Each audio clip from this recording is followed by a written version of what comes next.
Tengo el honor de presentar a la doctora Virginia Sánchez Puerta.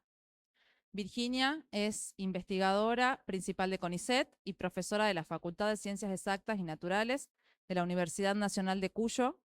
Trabaja en el Instituto de Biología Agrícola de Mendoza, donde dirige el grupo de genómica evolutiva. Su tema principal de trabajo es la biología molecular y genómica evolutiva de angiospermas. Fue la única argentina de un equipo de investigadores de la Universidad de Indiana en Estados Unidos que logró demostrar fehacientemente que las plantas pueden hacer una transferencia horizontal de genomas completos con alguna otra que no sea de su especie.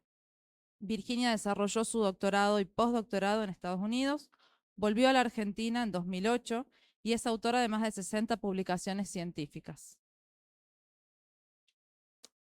Adelante.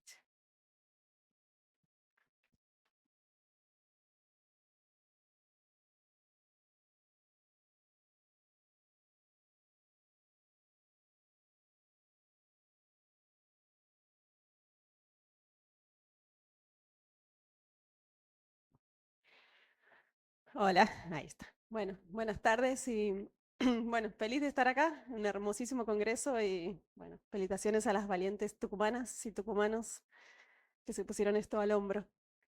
Eh, bueno, para iniciar vamos a comenzar desde donde conocemos, que es la herencia vertical del ADN, que nos permite a todos los seres vivos estar interconectados en el árbol de la vida. Y de allí sabemos que la variación y las nuevas características que surgen a lo largo de la evolución ocurren a través de mutaciones y recombinación, como bien nos contaba ayer Verónica. Sin embargo, esta no es la única forma de obtener variabilidad genética y nuevas características, sino que también se pueden obtener a través de la transferencia horizontal de genes, que se da entre especies diferentes y sin mediar la reproducción sexual. Esto es especialmente para distinguirlo de la introgresión, es decir, la formación de híbridos, y luego retrocursas, que también sería otra forma de obtener material genético de otra especie. La transferencia horizontal generalmente se visualiza a través de incongruencias filogenéticas, como vemos acá, en la herencia vertical del gen X, que coincide con la herencia vertical de la mayoría del ADN y muestra la genealogía de las especies A, B, C y D, tal cual la conocemos. Y luego, si analizamos el gen Y, podemos ver en este caso que D y E aparecen hermanas, que no son, y podemos entonces interpretar que la especie E ha transferido el gen Y a la especie D, quien ha perdido además el gen Y propio. Así es que dentro de muchas interpretaciones que podemos hacer de estas incongruencias, dependiendo del contexto, podemos invocar a transferencia horizontal.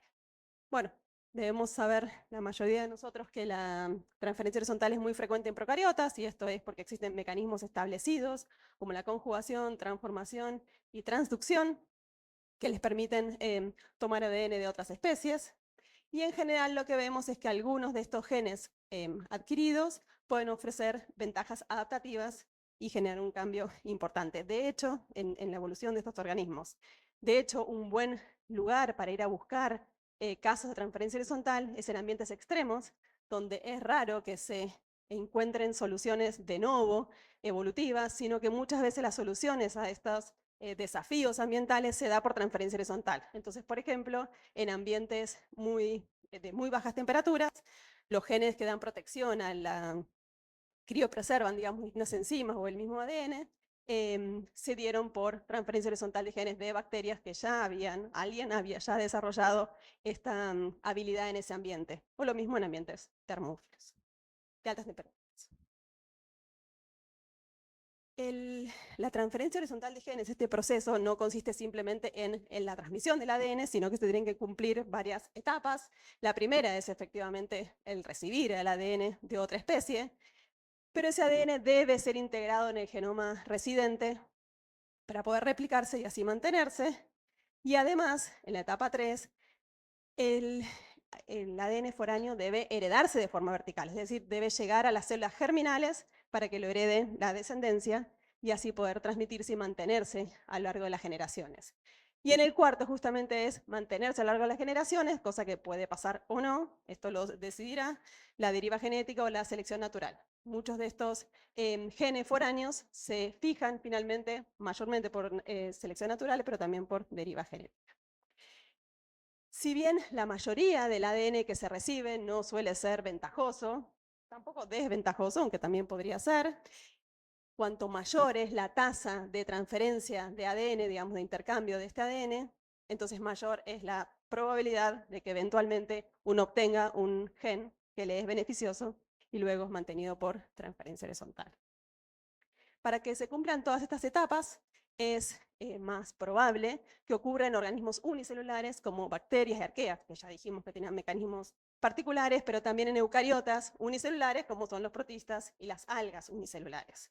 Esto es porque la misma célula, si lo recibe, ya está lista para pasar ese gen a la descendencia y habilitar entonces el paso 3 sin ningún problema.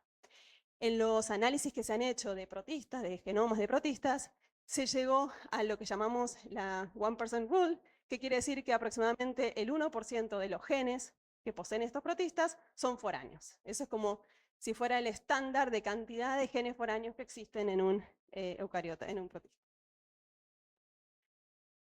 Ahora si pensamos en los eucariotas multicelulares, ahí las gametas están aisladas físicamente y por eso por muchísimo tiempo fue muy difícil publicar cuando no encontraba evidencia de transferencia horizontal porque había mucho descrimiento diciendo no conozco el mecanismo, ¿cómo puede ser que llegue hasta ahí? Y se creía muy improbable. Sin embargo, la cantidad de reportes de transferencia horizontal, de casos de transferencia horizontal en organismos multicelulares aumentó con el tiempo. Entonces, acá lo que les presento son los casos mayoritarios de transferencia horizontal, los más frecuentes que se han visto, que se han reportado y que se han mantenido en el tiempo porque hay muchos casos que han surgido y luego se han retractado por diversos motivos. Uno de ellos son estos rotíferos que tienen grandes cantidades de ADN obtenido de bacterias, hongos y plantas y la forma, digamos, en que este eucariota multicelular obtiene este ADN es por su comportamiento tan particular que tolera la desecación en altísimos niveles, al punto de que su ADN se fragmenta completamente en este estadio de fragmentación, de desecación, perdón, y cuando vuelve la humedad o el agua, recompone, lo une todo su ADN de vuelta, como que lo cose de alguna forma, y en ese armado puede tomar ADN del ambiente y también incorporarlo. Otro de los casos también con alta frecuencia de transferencia horizontal son los nemátodos, que generalmente toman genes de las bacterias y los hongos del suelo. A su vez, hay muchos casos en insectos que lo toman de los microbios que viven endosimbióticamente, o sea, dentro de ellos, así que el mecanismo es imaginable. Luego, en los hongos multicelulares también se han reconocido genes que vienen de otros hongos, porque son capaces de fusionar sus hifas o de plantas o de bacterias. Y uno de los otros linajes con altísimo contenido de transferencia horizontal digamos, de genes foráneos son las plantas con flor, que tienen genes de bacterias, de hongos y de otras plantas. Entonces nos vamos a centrar en este último linaje, en las plantas con flor. Y en particular, acá vemos la evolución de las plantas y vemos cómo ha sido impactada a lo largo desde los ancestros unicelulares hasta todos la línea verde que vemos hoy, a través de transferencias horizontales de hongos, bacterias y plantas, acá indicado con distintos colores, y lo que vemos que en eventos más ancestrales, la mayoría de las flechas provienen de hongos o de bacterias, mientras que de forma más reciente encontramos entre plantas, y bueno, por supuesto para que sean entre angiospermas tiene que ser desde que surgieron las angiospermas, no puede haber ocurrido antes. Entonces, para darles algunos ejemplos acá, por ejemplo, la formación de los haces vasculares, aparentemente hay varios genes que vinieron de bacterias y que permitieron, el desarrollo de los haces vasculares. Por otro lado, otro caso bastante simpático es dentro de los helechos han recibido este que se ve acá, la flechita roja, han recibido un fotorreceptor muy particular de unas briófitas que les permitió captar la luz en bajas intensidades. Y eso coincide con la radiación adaptativa, bueno, con la explosión de especies en helechos en la evolución. Eh, Ahora, ¿cuáles son los... perdón.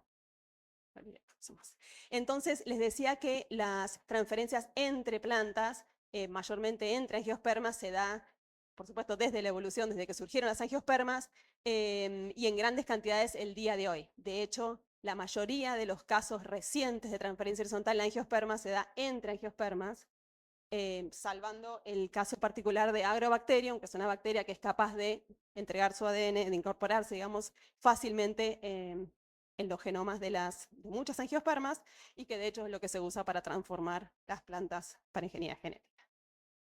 Bien, entonces nos vamos a centrar en las transferencias horizontales que ocurren entre plantas, y para eso hay varios mecanismos que se han propuesto. La polinización ilegítima, el contacto directo a través del parasitismo o los injertos naturales o a través de vectores. Entonces, en la polinización ilegítima, lo que ocurre es que el polen de otra especie, pero relativamente relacionada filogenéticamente, es capaz de posarse sobre el estigma y el tubo polínico puede crecer aunque no llega a fecundar, pero ya está suficientemente cerca del óvulo para poder descargar su ADN y eventualmente, en algún caso, poder descargar su ADN en ese óvulo que luego, cuando sea fecundado por el polen que debe fecundar, entonces ya puede haber obtenido el ADN de esa otra especie. Esto entonces se da particularmente entre plantas relacionadas filogenéticamente, y hay muchos casos, digamos, patrones de transferencia horizontal que se da entre plantas relacionadas, y por eso es un mecanismo que se cree que es bastante preponderante. Por otro lado, el contacto directo en parasitismo, en las plantas parásitas con sus hospedantes, como habrán visto algunos ayer que se escucharon a Laura, también se da en particular porque estas, bueno, las plantas parásitas, como les voy a contar enseguida, son capaces de tener un contacto muy íntimo con la planta hospedante y recibir directamente organelas enteras y ADN y ARN y demás. Por otro lado, también se han visto en injertos naturales y también en artificiales. Injertos naturales es cuando dos plantas hay una herida y las plantas son capaces de reparar y quizás si hay otra planta cerca pueden unirse a la planta que tengan al lado, aunque sea de otra especie, y conectar sus células. De la misma forma que se ha utilizado esto que ocurre en la naturaleza, lo han utilizado los agrónomos para formar injertos naturales y plantas injertadas, y se han hecho muchísimos estudios en el nivel del injerto donde se ha visto qué tipo de organelas y moléculas son capaces de atravesar, y se ha visto que no solo ARN, bueno, por supuesto, agua, minerales y demás, sino también cloroplastos y mitocondrias de tamaño pequeño son capaces de atravesar esa conexión. Bueno, y en el último caso que les contaba de vectores, que podrían ser insectos, bacterias, virus u hongos, no es difícil de demostrar. Dentro entonces de los casos de transferencia horizontal entre plantas que se da, hay dos linajes donde la mayor parte de los estudios están hechos y donde hay mayor frecuencia, y una es entre pastos, que como verán acá, están relativamente relacionados y hay grandes eventos de transferencia, digamos, masiva en algunos casos, en otros son 1 o 2 genes, y la explicación, digamos, el mecanismo que explicaría estas transferencias entre estos pastos sería la polinización legítima. Por el otro lado, que es donde nos vamos a centrar de ahora en más, son las transferencias horizontales entre plantas parásitas y sus hospedantes. En este caso tenemos la planta parásita que tiene este cuerpo vegetativo con esta inflorescencia y está unido a la raíz. Y en este caso lo que vemos es que la transferencia horizontal va desde el hospedante hacia el parásito. Simplemente las 4 etapas se cumplen en ese sentido. El intercambio de ADN puede ser en ambos sentidos, simplemente que el tercer paso, que es el de que se herede a la descendencia, es muy difícil que ocurra en un árbol, por ejemplo, que suele ser el hospedante, y que llegue a las flores para que llegue a la descendencia. Entonces, ¿qué hemos aprendido hasta ahora de la transferencia horizontal nuclear que existe en las angiospermas? Bueno, vemos que la recepción del ADN se da por mecanismos principalmente en injertos naturales, en plantas parásitas o polinización ilegítima en las plantas de vida libre. Que la transferencia está dada a nivel de ADN, bueno, quizás no se hayan preguntado, pero también podría haber sido ARN que se retrotranscriba y luego se incorpora el ADN, pero esto no es lo que ocurre. Una de las etapas era la integración al ADN, que puede ser una etapa poco eficiente, y ahí lo que vemos es que los elementos transponibles son muy frecuentemente transferidos. En realidad se transfiere como cualquier otro ADN, solo que se incorporan fácilmente y se mantienen por ser autorreplican. Entonces es muy probable que se mantengan en el tiempo a lo largo de las generaciones y los podamos ver. Y por otro lado, tenemos muchos casos de transferencia horizontal de genes nucleares que se mantienen por selección natural y son las innovaciones adaptativas, algunas de ellas que comentamos recién. Ahora, dentro de las plantas, no solo tenemos el núcleo, sino también tenemos los cloroplastos que tienen ADN y las mitocondrias que también tienen ADN. Así que la pregunta es, ¿qué ocurre con los otros dos compartimentos? Así que lo que sabemos hasta ahora es que los genomas de cloroplasto de las angiospermas, que hay secuenciados miles y miles, sabemos con seguridad que la transferencia horizontal es muy rara, casi no hay ejemplos de transferencia horizontal dentro del cloroplasto, y si vamos a los mitocondrias de todos los eucariotas, digamos que estamos hablando de una enorme diversidad, las mitocondrias de los eucariotas son muy variables, pero muchas son pequeñas, con regiones intergénicas muy cortas, y por eso no, es probable que no se vea la integración de ADN foráneo, excepto en los hongos, y lo que vemos ahí son intrones o homing endonucleasas que tienen una forma de autopropagación, así que una vez que ingresan, bueno, es como los elementos transponibles, son capaces de mantenerse y propagarse entre todas las mitocondrias que hay presentes. Pero los casos más frecuentes dentro de todos los eucariotas están las mitocondrias de las plantas, donde lo que se ve son casos de transferencia horizontal entre mitocondrias, justamente. Y uno de los casos más sobresalientes es el de Amborella tricopoda, que es esta planta, que es una de las primeras plantas con flor que divergieron. El genoma mitocondrial de las plantas tiene un tamaño promedio de 600.000 pares de bases. Este tiene casi 4 millones de pares de bases, contiene los mismos 35 genes que codifican para proteínas como cualquier otra planta, con lo cual todo el resto podríamos llamarlo ADN basura, o bueno, al menos de no codificante. Y la pregunta es de dónde surgió todos estos 4 millones, y lo que vemos es que tiene varios genomas mitocondriales de hongos, varios de musgos, varios de algas verdes y varios de angiospermas, todos adentro de esta planta. Entonces, por ejemplo, cuando hacemos un análisis filogenético de un gen mitocondrial, como es el ATP1, nos encontramos con 1, 2, 3, 4, 5, 6, 7 copias del gen ATP1, de las cuales solo la copia azul, que es la nativa, es la única funcional. Esto es lo que seguimos viendo de forma repetida en muchos otros casos de plantas donde encontramos ADN foráneo. Entonces, una de las preguntas es ¿por qué es tan frecuente la transferencia horizontal en las mitocondrias de las plantas y no en los cloroplastos o no en otras mitocondrias de otros organismos? Bueno, se debe que tienen largos genomas mitocondriales, porque si bien son mucho más chicos que los de Amborella, 600.000 pares de bases para 35 genes más algunos RNA de transferencia es un montón de ADN no codificante, de hecho el 90% es no codificante, y además tienen una altísima tasa de recombinación, es decir, hay rearreglos, hay cortes de doble hebra en el ADN y rearreglos y reparaciones que permitirían el ingreso de ADN, y además son capaces de tomar ADN del citosol. Por ejemplo, las mitocondrias contienen ADN que viene del núcleo y del cloroplasto propio. Por lo tanto, bueno, lo que vemos es que la transferencia horizontal entre angiospermas se da principalmente en núcleo y mitocondria y no así en los cloroplastos. Volviendo entonces a los casos de transferencia horizontal entre mitocondrias, lo que vemos es que el ADN foráneo que encontramos dentro de las mitocondrias siempre viene de otras mitocondrias y esas mitocondrias son de otras plantas. O sea que es bien restringido el donante de estas transferencias horizontales y por eso se propusimos hace un tiempo el modelo de fusión-compatibilidad, donde lo que se imagina es que son las mitocondrias completas las que ingresan, ya sea por polinización legítima o por contacto directo, y se fusionan con las mitocondrias residentes. Si no fuera así, el ADN de cualquiera de los otros compartimentos podría ingresar a las mitocondrias como lo hace el de los propios cloroplastos y núcleos. Sin embargo, es solamente ADN mitocondrial el que ingresa y por eso se cree que tiene que atravesar una fusión entre las mitocondrias donante y receptora. Y una vez que esto ocurre, en la gran mayoría de los casos, las transferencias son no funcionales, es decir, todo lo que ingresa queda ahí y no se expresa. Bueno, eso es un poco el resumen de lo que se sabe hasta ahora, menos lo que les voy a contar ahora. Y lo que queremos saber es cuál es la tasa entonces que existe de transferencia total entre angiospermas, cuál es el impacto funcional, que por el momento sería poco o bueno, anecdótico en algunos casos, cuál es el mecanismo molecular que integra ese ADN foráneo tanto en el núcleo como en las mitocondrias, cuál es la dinámica poblacional, que hay muy pocos estudios de esto en los ecosistemas naturales, y si hay algún límite para esta transferencia horizontal si es que la tasa fuera alta.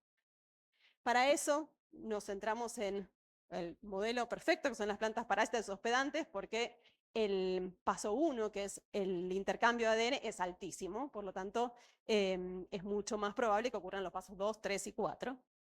Y dentro de las angiospermas hay tenemos 12 linajes para elegir de plantas parásitas, en todos eventos independientes, digamos, de origen del parasitismo, y en un pequeño survey que hicimos de las parásitas, vimos que la familia Balanoforacea tenía alta frecuencia de transferencia horizontal y nos centramos en ella. Dentro de esa familia, que tiene 13 géneros, hay 2, que eran los que mostraban en particular un poco más de frecuencia de transferencia horizontal, y crecen en Argentina, en el noroeste y en el noreste argentino.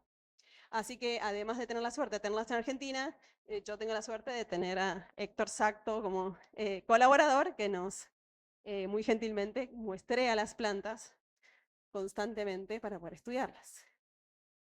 Así que nos centramos en estas 3 especies, los Lophidium mirabile, que acá lo que vemos es la inflorescencia, que es lo único que emerge del suelo porque son holoparásitas de raíz. Creo que no lo dije. Las plantas parásitas pueden o no fotosintetizar, pero las que tienen una conexión íntima mayor y desde el inicio de la germinación, es más, solo germinan si está la planta hospedante cerca. Las hay de raíz y las hay de tallo. En este caso son de raíz y solamente emerge la inflorescencia. Por lo tanto, el único momento para recolectar es cuando emerge la inflorescencia. Es cuando las vemos. Entonces estudiamos el Lophidium mirabile, que crece en noroeste argentino y parasita a mimosoideas. La especie hermana, el Lophidium piramidale, crece en Misiones, también parasita a mimosoideas. Y Ombrophyton subterráneo, también crece en el noroeste y parasita mayormente asteráceas, pero también se han nombrado distintos hospedantes en las fabáceas, lamiales, etc. Bien, entonces lo que estudiamos fue tanto la incidencia, la transferencia horizontal a nivel mitocondrial y a nivel nuclear. Vamos a comenzar con la transferencia a nivel mitocondrial. Lo primero que hicimos fue secuenciar los genomas mitocondriales de estas especies y de sus hospedantes. Y lo que vemos acá es un ejemplo, un Ombrophytum en este caso, donde el genoma mitocondrial, que esperaríamos que fuera un círculo, una molécula, un cromosoma circular como el de la bacteria que dio lugar a las mitocondrias, sin embargo lo vemos fragmentado en muchos cromosomas circulares. Este no es el único caso, pero es bastante común en las plantas parásitas. Con un tamaño un poquito mayor que el del resto de las angiospermas, con 54 o 81 cromosomas circulares y solamente 35 o 36 genes que codifican proteínas. Por lo tanto, naturalmente hay un montón de cromosomas que no tienen genes. Y sin embargo, bueno, ahí están y se mantienen. Entonces, lo que hicimos fue estudiar la cantidad de ADN foráneo que contenían estos ADNs, y acá vemos que la estrella es Lophidium mirabile, con un 90% de ADN foráneo, es decir, la mitocondria es básicamente del hospedante o de los hospedantes que ha tenido, y la parte nativa se limita a algunos genes mitocondriales que le han quedado nativos y a las regiones flanqueantes, y nada más. El Lophidium piramidale, que es la hermana, tiene 60% y Ombrophytum 30%, dividido en sus hospedantes actuales, las asteráceas, y hospedantes aparentemente anteriores, ancestrales, en las fabáceas. Cuando analizamos este ADN foráneo y vemos cómo está distribuido dentro de las mitocondrias, vemos que está concentrado en algunos de esos cromosomas circulares. Si bien en Lophidium mirabile ocupa el 90% en general, lo que está marcado acá son aquellos círculos que es 100% foráneo, que es completamente foráneo, no le queda absolutamente nada nativo. Entonces 32 cromosomas serían totalmente foráneos en Lophopitum mirabile, en piramidale, bueno, y 9 en subterráneo. Por otro lado, cuando comparamos estos cromosomas entre esas especies que dentro de todo son filogenéticamente cercanas, no hay ningún cromosoma homólogo, lo que nos indica que el genoma mitocondrial es muy dinámico en su contenido génico, en su contenido de ADN.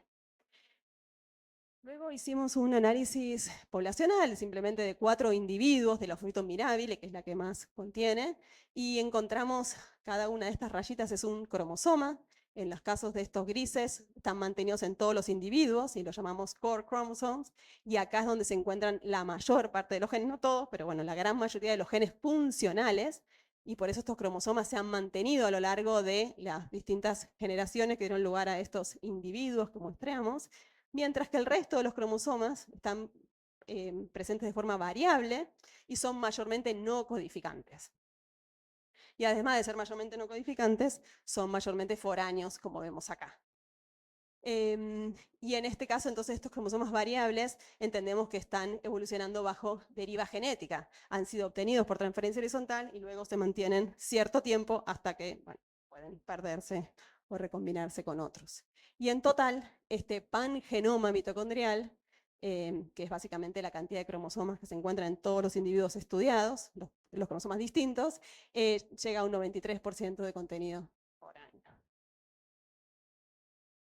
Si analizamos los eventos de adquisición de estos genomas foráneos circulares, no codificantes, vemos que no hay ninguno que compartan con la hermana Lophopitum mirabile con su hermana Lophopitum piramidale. Esto es porque es altamente dinámico en las transferencias horizontales. Hay solamente uno que comparten entre los 4 individuos que estudiamos, entre los 5 individuos que estudiamos, perdón, y bueno, 23 en este caso que fueron ancestralmente adquiridos acá y que son mantenidos en estos 4 individuos, y así podemos ir viendo que a través de eventos un poquito ancestrales y un poco más recientes fueron recibiendo el ADN foráneo. Esto también nos muestra que, por ejemplo, estos 23 cromosomas circulares foráneos que fueron obtenidos en este momento de la evolución se han mantenido sin recombinarse, por lo tanto el ADN no necesariamente se integra con el resto del genoma mitocondrial, sino que se puede mantener de forma autónoma como un plásmido. Cuando analizamos los hospedantes, los genomas de muchos hospedantes que tuvimos que estudiar, porque como las transferencias no son tan recientes, los donantes no son los que viven hoy, sino son los que vivían en su momento, y por ende tenemos que salir a buscar lo que quedó de esos ancestros que nos permitan ver esas donaciones anteriores. Pero lo que vimos en muchos de estos cromosomas foráneos es que representan una parte continua del genoma mitocondrial del hospedante, mimosoidea, flanqueado por repeticiones cortas y directas, que básicamente a través de una circularización se puede formar el cromosoma foráneo. Esta circularización tiene que ocurrir por vías mediadas por microhomologías, es decir, recombinación no homóloga, que no es estándar en mitocondrias. De hecho, en las mitocondrias de las plantas está inhibida la recombinación para la reparación no homóloga, y en este caso, por alguna razón, está desinhibida y ocurre esta circularización. A esto entonces es lo que llamamos el modelo de transferencia horizontal por círculos, y estos círculos se pueden entonces replicar autónomamente y se pueden perder o eventualmente pueden recombinarse con algún otro. Si no tienen ningún gen funcional, es probable que a lo largo del tiempo, por deriva genética, se mantengan X cantidad de tiempo hasta que pueden perderse, al menos son libres de perderse. Si se recombinan o adquiere función algún gen dentro de este cromosoma foráneo, entonces se va a mantener por selección natural. Entonces, ahí estábamos viendo aquellos cromosomas que no eran codificantes. Ahora vamos a ver qué pasa con el contenido de genes en estas plantas.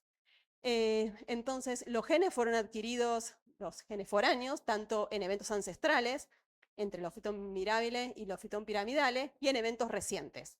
Lo que vemos es que en aquellos eventos ancestrales, los genes foráneos que se incorporaron y que se hicieron funcionales, porque dejó de existir la copia nativa, son funcionales en las dos y básicamente se mantienen en el tiempo. Son los únicos que se mantienen, porque si no fueran funcionales, a lo largo de este tiempo que transcurrió, vemos que no hay nada básicamente que se mantiene porque todo se recambia. Mientras que en los eventos recientes, que son mayoritarios en los Fofito mirabile, hay algunos genes que parecieran ser funcionales y otros que no son funcionales y probablemente se pierdan con el tiempo. Bien, una vez que llega, como todas las mitocondrias comparten las mismas cantidades de genes, cada vez los mismos genes, cada vez que llega un gen foráneo va a encontrar a su copia nativa, homóloga, y va a ser redundante el gen. Entonces lo que va a ocurrir naturalmente es que el gen nativo va a mantener su función y el gen foráneo va a acumular mutaciones y se va a pasar a ser un pseudogen hasta desaparecer. Esto es lo que se ha visto hasta hace muy poco en todas las angiospermas que se estudiaron, donde había muchísimos genes y como les contaba recién en Amborella. Inclusive se ven, hay varios pseudogenes foráneos en estas mismas especies. Lo extraño en estas plantas parásitas es que tanta transferencia horizontal dio lugar ocasionalmente a estos dos casos que no son tan comunes. Uno es que se pierde la copia nativa y la foránea adquiera funcionalidad, o que se recombinen y pasamos a tener un gen quimérico, mitad nativo, mitad foráneo. En este caso lo que vemos que estos genes foráneos y quiméricos, como la copia nativa tal cual estaba, desapareció, entonces son funcionales. Y esto entonces no ha tenido precedentes en otras plantas. Bien, ahora este reemplazo funcional justamente no lo entendíamos que no pasaba nunca, que no se veía, porque había razones, y una es que cada vez que se ingresa un gen foráneo, este gen tiene que ser reconocido por la maquinaria nuclear, que se encarga de reconocer el promotor para poder expresarlo, de procesar el transcripto, de realizar el splicing de los intrones, que hay muchos presentes en las mitocondrias de las plantas, y de editar el ARN, porque los ARN mensajeros en las plantas tienen que editarse para poder codificar para poder ser traducidos con una proteína funcional. Si no se editan, producen proteínas no funcionales. Con lo cual, esta maquinaria de edición es muy particular entre especies. Algunos sitios son conservados, otros son nuevos en los distintos linajes, y por lo tanto requieren factores particulares. Toda esta maquinaria está en el núcleo. Por lo tanto, entendemos que cada vez que llega un gen foráneo, nada de esto puede pasar y por eso se mantiene la copia nativa por selección natural. Sin embargo, no es lo que pasó en los Phosphitum y dijimos, bueno, quizás lo que pasa es que los factores nucleares también son foráneos. Pero no, cuando los analizamos, los factores nucleares son todos nativos. Entonces es como puede ser que igual haya ocurrido este reemplazo de los genes nativos. Bueno, analizamos la expresión de estos genes y lo que vemos en los promotores es que la mayoría retuvieron los promotores nativos, porque la mayoría son quiméricos, entonces la región 5' del gen es nativa y el promotor, que está en este río arriba, es nativa y se puede expresar. Solamente hay un par de casos de genes foráneos con regiones foráneas en río arriba que no podemos interpretar cómo es que se expresan, puede ser por cierta laxitud en la maquinaria de transcripción. Cuando estudiamos la edición de esos ARN mensajeros foráneos que tienen sitios que no los conoce los Phosphitum, que nunca los había visto, sin embargo vemos que son editados, pero la edición es menos eficiente en los sitios foráneos que en los sitios nativos. Y por último, en los splicing de los intrones, que los intrones no son conservados en todas las plantas, sino que hay algunos intrones que están variablemente presentes en las angiospermas, por lo tanto hay intrones que pueden no haber sido reconocidos por los Phosphitum, y sin embargo es capaz de hacer el splicing. Solo que los intrones, esto es la eficiencia de splicing, y vemos en marrón plantas, bueno, como los Phosphitum, plantas parásitas, que tienen una eficiencia de splicing mucho más baja que las plantas de vida libre. Esto no se da porque son foráneos, sino que porque las plantas parásitas de hecho tienen una eficiencia de splicing que es más baja que las de vida libre. Así que nuestra conclusión es que la expresión en los Phosphitum es simplemente menos eficiente que en las plantas de vida libre, y esto está dado por la digamos, liberación de cierta presión de selección por su estilo de vida parásito justamente. Y permitió entonces que ocurra esta gran cantidad de reemplazo de genes foráneos por nativos. Otra de las barreras que impediría que un gen foráneo reemplace a un nativo es que esperamos que haya incompatibilidad nucleocitoplásmica, porque hay muchos complejos proteicos que tienen genes, subunidades que están codificadas en el núcleo y otras que están codificadas en la mitocondria, y que tienen que interactuar y ensamblarse, como ocurre en los complejos de fosforilación oxidativa, en la cadena respiratoria, donde acá vemos en celeste las copias que son nucleares, codificadas por genes nucleares, con una que es foránea, ahí, y en violeta las que están codificadas por genes mitocondriales, y en violeta más oscuro las que son foráneas. Por lo tanto, el Lopophytum tiene un sistema de oxfos doblemente quimérico, que tiene que ensamblar todas estas subunidades, y se han visto análisis donde con una subunidad que sea distinta o un sitio de edición que ha desaparecido, la respiración pasa a ser muy deficiente. Bueno, y sin embargo, bueno, estudiamos la respiración y la mitocondria luce con las crestas mitocondriales normales, y pensamos que podía ocurrir la respiración por vías alternativas, pero no, ocurre por la vía COX normal, y el consumo de oxígeno también es similar al de Arabidopsis. Por lo tanto, no encontramos ninguna evidencia de incompatibilidad, y nuestra única explicación es que la mínima divergencia genética que hay en realidad en las proteínas del hospedante y del Lopophytum podría salvar esta posible incompatibilidad. Por otro lado, el otro complejo proteico que tienen las mitocondrias son los mitorribosomas, que también consisten en subunidades nucleares en azul, en naranja subunidades mitocondriales, y con puntos rojos las que son foráneas. Y así todo, tampoco encontramos incompatibilidades en este caso. Todas las unidades están presentes, y también pensamos de nuevo que es la alta similitud que hay en las proteínas foráneas y nativas que permitirían esta ausencia de incompatibilidad predicha. Bueno, y si volvemos al árbol de las balanoforáceas, lo que estuvimos mirando recién es los Lopophytum brophytum, cómo tienen sus genomas mitocondriales con estos tamaños, y si comparamos con los otros que hemos podido analizar en conjunto con otros colaboradores, por ejemplo, Rhopalocnemis, consiste en 21 cromosomas y un cromosoma, un largo total de 131.000 pares de base, o sea, muchísimo más chico. Esto indicaría que el alargamiento, digamos, del genoma mitocondrial en este caso ha sido dado por la transferencia horizontal. Por otro lado, tenemos Balanófora, que es un genoma mitocondrial que todavía no está publicado, que consiste en 6 cromosomas, pero muy largos cada uno porque tiene más de 1.000.000 de pares de bases. Bueno, esperábamos inicialmente que tenga un montón de transferencia horizontal, pero no, resultó que está lleno de repeticiones cortas, y esa es la explicación de que sea tan largo. Si volvemos por un segundo a Rhopalocnemis para contarles algunas particularidades, esta familia tiene, para mantenernos entretenidos, un montón. Rhopalocnemis, acá está la inflorescencia. Cada uno de esos cromosomas mitocondriales consiste en una región conservada, o sea que los 18 cromosomas tienen esta misma región, y una región única donde se encuentran los genes, y en esa región conservada se encuentra lo que sospechamos que es el origen de replicación. Esta estructura de estos cromosomas es un caso de convergencia evolutiva con otros linajes, como por ejemplo el piojo. Me va a empezar a picar la cabeza a todos. Que también tiene una región conservada y una región lineal, cada uno, porque los piojos tienen el genoma mitocondrial, no como el nuestro, sino subdividido en muchos cromosomas pequeños. Todo lo que es rojo es la región conservada, y lo que es negrito, las regiones únicas. También se vio en este Mixozoa y también en los dinoflagelados, pero en el cloroplasto. Así que es algo que ha ocurrido muchas veces en la evolución de forma convergente, y no se conoce todavía cuál sería la razón para que se forme. No la razón evolutiva, sino el mecanismo molecular por el cual se forma. Y si ahora nos movemos acá a Balanófora, les contaba que tiene un genoma enorme, no tan grande como la lamborela, pero enorme al fin.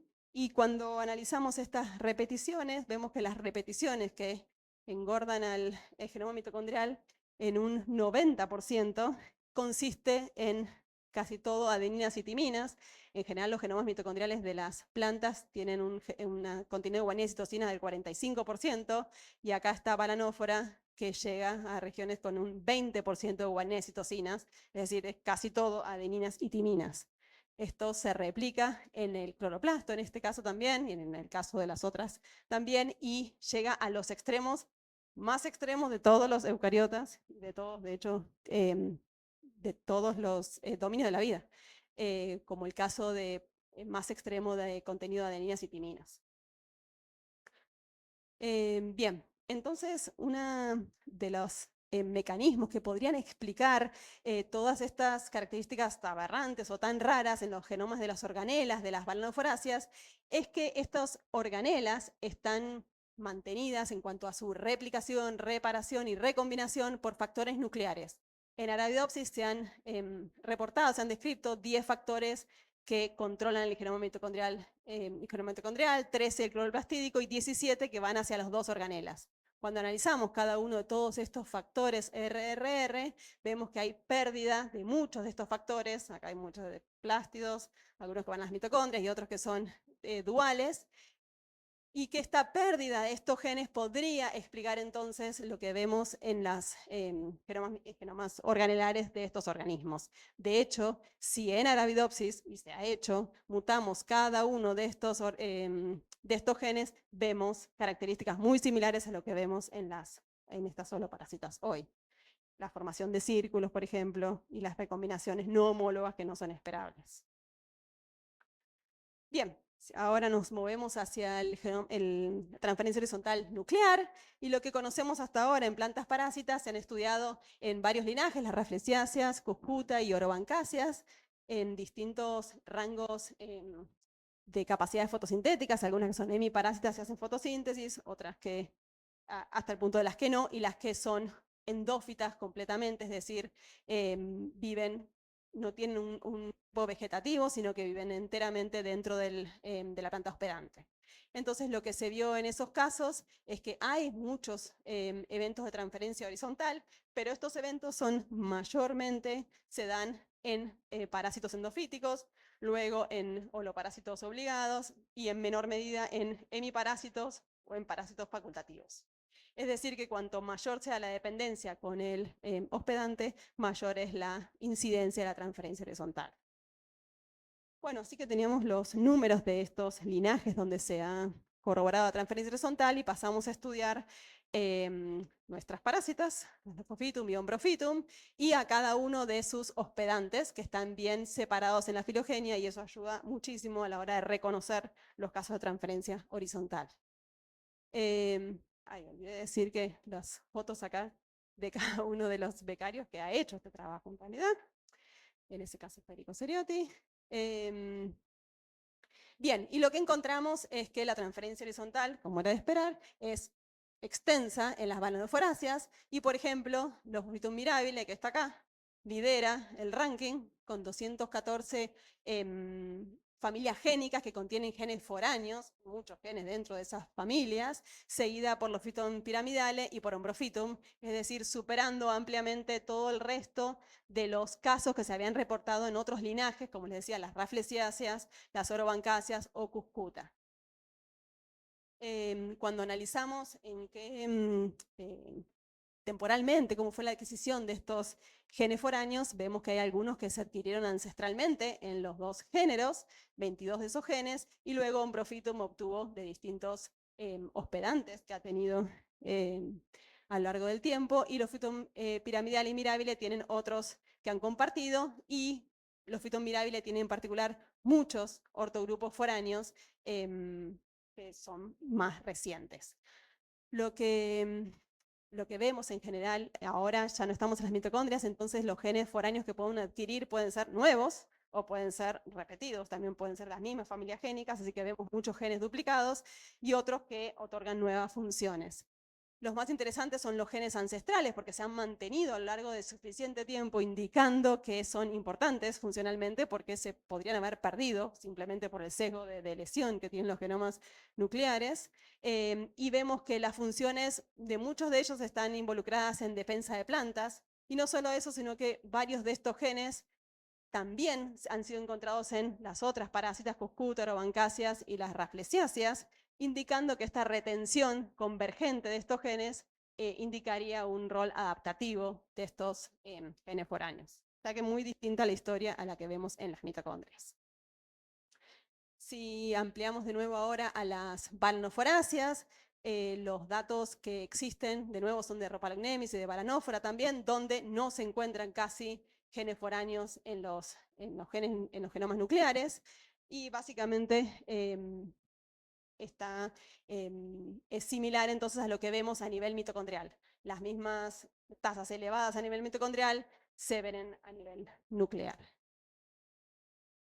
Bueno, y para cerrar entonces algunos conceptos para que les queden. La transferencia horizontal ha impactado entonces tanto la evolución de los procariotas como de los eucariotas, inclusive los eucariotas multicelulares, y hoy por hoy la transferencia horizontal en plantas es muy frecuente entre angiospermas mayormente, es rara en cloroplastos, muy común en el núcleo de las mitocondrias, tanto de plantas de vida libre, autótrofas como parásitas. Los mecanismos más comunes que se observan son la polinización ilegítima y el contacto directo a través de parásitos o de injertos naturales. Y las plantas holoparásitas muestran que no hay límites para la transferencia horizontal. Yo creo que si volvemos dentro de unos cuantos millones de años, Dios sabrá que encontramos en esas parásitas todo de los hospedantes. Y el ADN foráneo es retenido o eliminado por la selección natural o la deriva genética. Y en las mitocondrias de las plantas, el ADN foráneo entonces puede ser mantenido como moléculas como plásmidos sin integración, y esto puede ser un mecanismo que puede ser más común de lo que pensamos hasta ahora, pero se requieren más estudios comparativos. Así que con eso, muchísimas gracias. Gracias a ustedes sobre todo, y bueno, y a los colaboradores y a los chicos más que todo, que hicieron la mayor parte del trabajo y que permiten que avancemos con esto. Así que muchas gracias.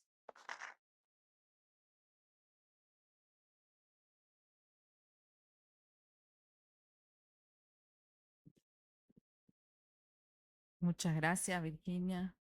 Súper interesante. Voy a dar lugar a preguntas.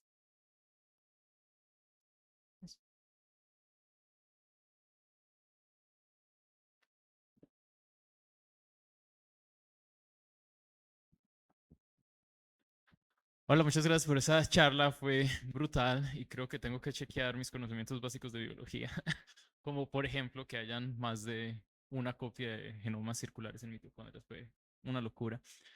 Mi pregunta es más en la parte de transferencia horizontal de genes nucleares, pero tal vez una clarificación más del mecanismo. Me llamó mucho la atención del mecanismo de polinización ilegítima, que de hecho se usa para... es muy confuso porque en biología de la polinización se usa para estilos de diferentes tamaños.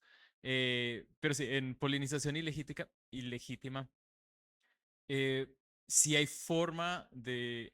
deja una señal que permite diferenciarla de eventos de hibridización, por ejemplo, pero desconozco si todo el ADN de ese polen que no alcanzó a fertilizar, pero quedó ahí, se integra o es simplemente fragmentos, porque en el caso sí sería más sencillo, pero no sé si es, cómo es ese proceso, porque si también hay más adelante oportunidades de que recombine tempranamente, pues me pareció muy interesante.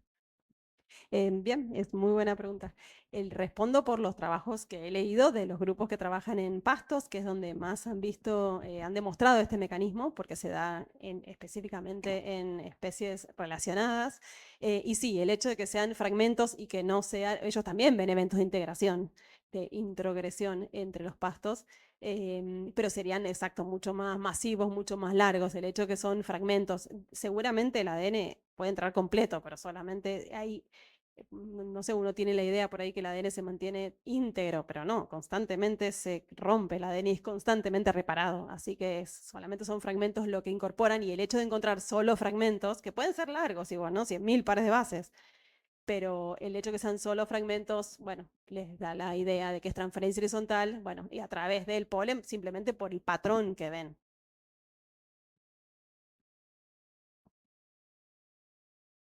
¿Hay otra? ¿Alguien más? Sí, sí. Tomamos 3 y damos la palabra a Guatemala.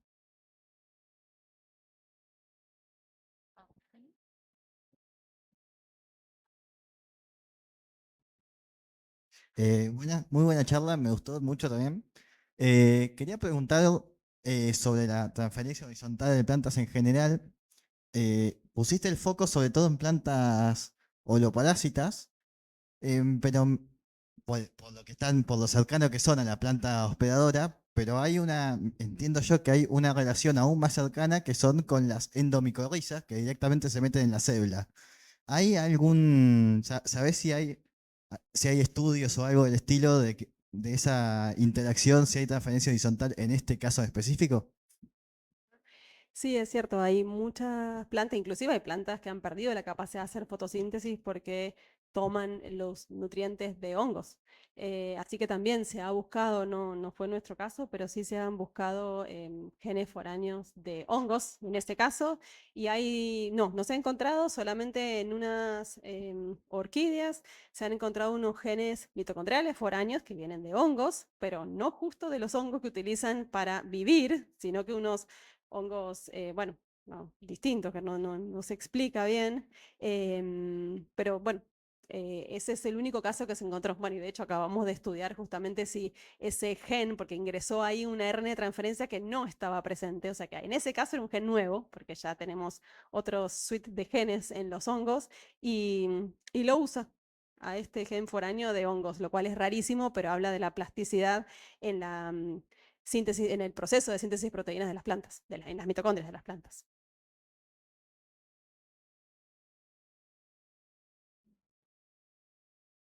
Paso acá primero. Sí, gracias por la charla, fascinante. Parece que era más común o que tomaba los genes del hospedador de la mitocondria, los que tenían secuencia proteica más parecida, ¿no? O sea, por eso seguían funcionando. Mi pregunta va más o menos por ahí, si es más común en plantas parásitas en general que parasiten a hospedadores que sean filogenéricamente más cercanos, o si no, si la transferencia es más común cuando sí son cercanos. Bien, bien. Las plantas parásitas en general prefieren las fabáceas por el gran contenido, digamos, de nitrógeno, de disponibilidad de nitrógeno que tienen. Que bueno, que además es el caso de estas en particular. O sea que no creo que el hospedante lo elijan por el lado de la similitud a nivel génica. Sin embargo, bueno, dentro de los genes mitocondriales que hay disponibles, por ejemplo, hay algunos que son más parecidos, como más conservados en todas las angiospermas, y otros no tanto. En este caso, yo también creo que algunos genes se han mantenido, por ejemplo, los que tenían funcionales, los que tenían el promotor nativo, porque básicamente son los únicos que pudieron, si no adquieren la función, nunca se van a mantener y van a eliminar el nativo, porque esa planta se murió. Entonces, por ejemplo, hay genes como en el complejo 2 del OXFOS, son más variables, y en ese caso se adquirió el gen foráneo, pero el gen nuclear foráneo también se adquirió. Así que nosotros creemos que ahí es una coadquisición que permitió que entonces sí se mantengan los dos, porque de otra forma ahí sí hubiera habido incompatibilidad, probablemente que no hubiera permitido que exista ese reemplazo. Así que sí, puede haber algún tipo de, digamos, de selección en cuanto a la similitud entre los genes para mantenerlos o no. Gracias.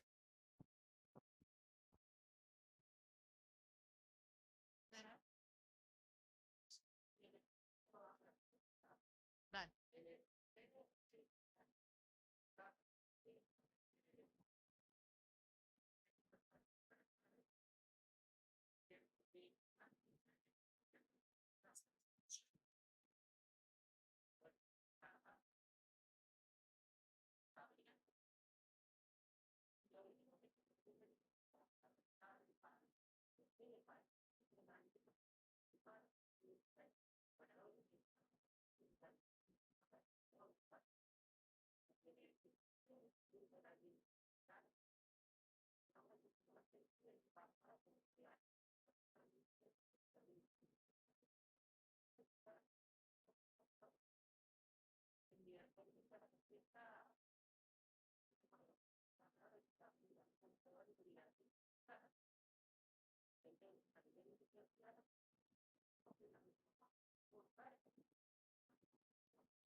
Ajá.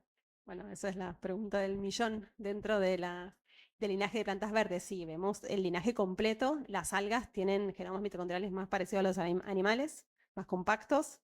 Luego las briófitas van engordando un poquito y ya llegando, digamos, a las gimnospermas y a las angiospermas son enormes. De hecho, los gimnospermas son enormes. Eh, l- digamos, el tamaño mitocondrial está dado por repeticiones, o sea, hay genomas enormes que están llenos de repeticiones. Otro es incorporar ADN nuclear y cloroplastídico, ese es otro factor grande que aporta una gran fracción del ADN mitocondrial. Y el otro es la transferencia horizontal. Esos son los tres, digamos, formas de que sea grande. Ahora, ¿por qué es grande? ¿Por qué lo permitió en un principio? ¿Por qué no le molesta? No sabe. Pero bueno, eso también abre esa cantidad de repeticiones que existen, abren la puerta a esas recombinaciones y rearreglos que existen. Y por eso ya en las plantas no existe un círculo, un cromosoma circular como es el de los animales, sino que ni siquiera Arabidopsis, que es la planta más simple en el sentido mitocondrial, probablemente se encuentre como distintas moléculas dentro de la mitocondria, sin ser multicromosómico. Muy bien. Bueno, vamos a conectarnos con Guatemala. A ver si... paso y después Ok. hago una más. A ver si nos escuchan. ¿Sergio? Sí, les escuchamos. ¿Qué tal? ¿Cómo Bárbaro. están? Muy bien. Bueno, ¿Ustedes escucharon todo bien? sí, esta última pregunta, quien la hizo no pudimos escuchar mucho, pero me imagino que iba como en la línea de cómo pues se llegaba a estos genomas tan gigantescos en organelos en plantas, ¿no? Exacto. Y bueno, aquí hemos estado también pensando un poco, pero antes queríamos tomar la oportunidad para contarles un poco, pues, por qué estamos nosotros aquí conectados, cómo estamos, pues, llevando nosotros aquí la conferencia a nuestro lado. Y pues realmente fue un esfuerzo colaborativo de organización de Clebol con pues, la Sociedad Mesoamericana. Nosotros propusimos pues tener este centro del Congreso, digamos, como subsede aquí en Guatemala y pues recibir algunas de las charlas, pues, especialmente las charlas magistrales que han sido fascinantes. Y pues logramos obtener fondos de la Sociedad Europea de Biología Evolutiva en la iniciativa de Biología Evolutiva Global que ellos tienen y pues gracias a esos fondos pues estamos aquí compartiendo con ustedes y pudiendo pues tener este intercambio con nuestros participantes que vienen de Puerto Rico, Guatemala, México, Costa Rica. Entonces estamos pues muy contentos de estar acá. Y pues les agradecemos también a Clebol pues toda esta gestión de hacer el streaming para acá, ¿verdad? Entonces si quieren pues pasamos a algunas de las preguntas que tenemos por acá. No sé si alguien tiene alguna pregunta.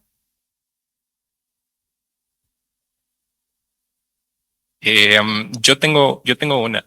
Em, Cuando hablaste de mecanismos de transferencia horizontal, digamos, había como bastante predominación, o por lo menos se sabe que hay frecuentemente transferencia por transposones o elementos transponibles. Y me llamó mucho la atención también la parte en la que pues estos genes foráneos no pueden expresarse porque no llega, digamos, el promotor foráneo junto con el gen, ¿no? Pero en el caso de transposones, pues hay veces de que son bastante grandes estos fragmentos de ADN que pueden traspasarse y muchas veces pues llevan genes incluso con sus promotores nativos que pueden llegar a pues transferirse horizontalmente. Me imagino que pues tienen un sesgo por introducirse en el genoma nuclear más que en el genoma mitocondrial. Pero mi pregunta es, digamos, si han tratado de ver o si se puede incluso llegar a diferenciar, digamos, si hay alguna expresión de, de estos genes que llegan con transposones que pues, traen toda la maquinaria y todos los promotores para poder expresarse. Sí, súper interesante la pregunta. Nosotros, lamentablemente, estas plantas tienen genomas nucleares enormes, así que estamos buscando la forma de secuenciarlos. Estamos trabajando con transcriptomas nada más y eso nos impide abordar ese tipo de preguntas.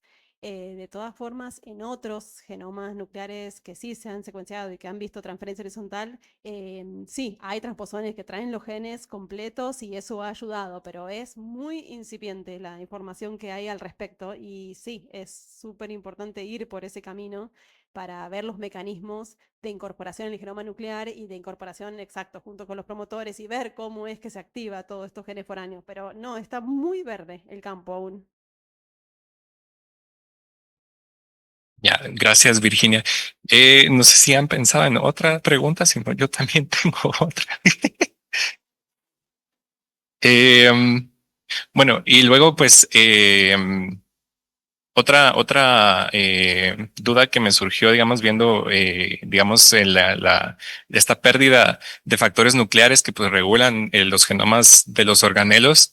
em, digamos, no sé si los han intentado fechar o relacionar con algunas épocas de cambio ambiental, digamos, en que, digamos, estas pérdidas de estos factores puedan corresponder, por ejemplo, con un incremento tal vez en la tasa de obtención horizontal de genes que haya sido como beneficioso en el sentido de que, pues, logró propiciar ciertas adaptaciones o cierta integración de genes a estos linajes parasíticos, ¿no?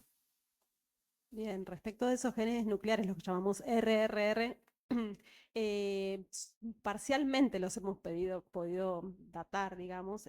Por un lado, muchos de ellos vemos que se perdieron en el origen de las balanoforáceas, digamos, cuando surgen, y justamente las balanoforáceas surgen de organismos hemiparásitos, o sea que estaría de la mano del holoparasitismo, o sea, con la innovación del holoparasitismo, como que de alguna forma permitió, hay más liberación de la selección natural y eso habría permitido que, bueno, acumulen mutaciones y se pierdan sin perjuicio de la vida de poder seguir reproduciéndose.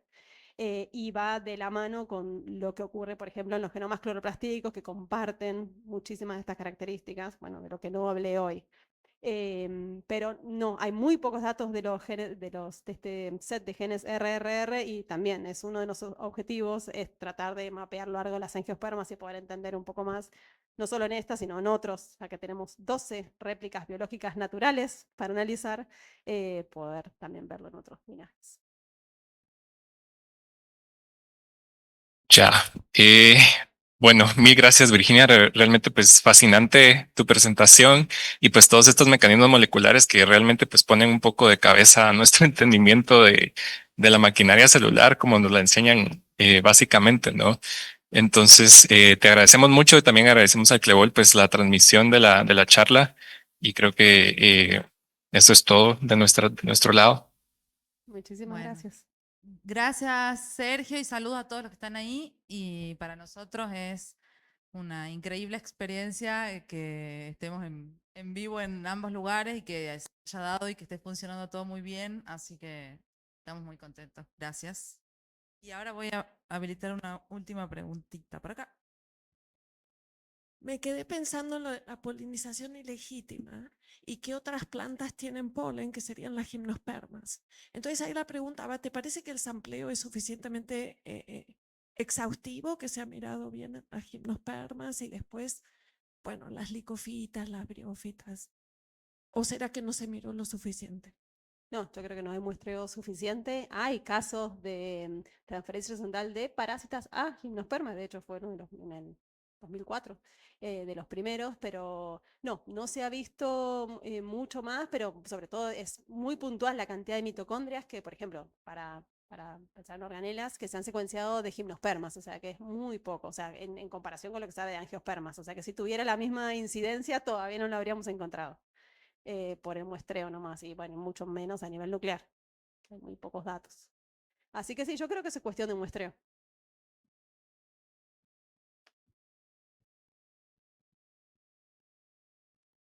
Muy bien. ¿Listo? ¿Estamos?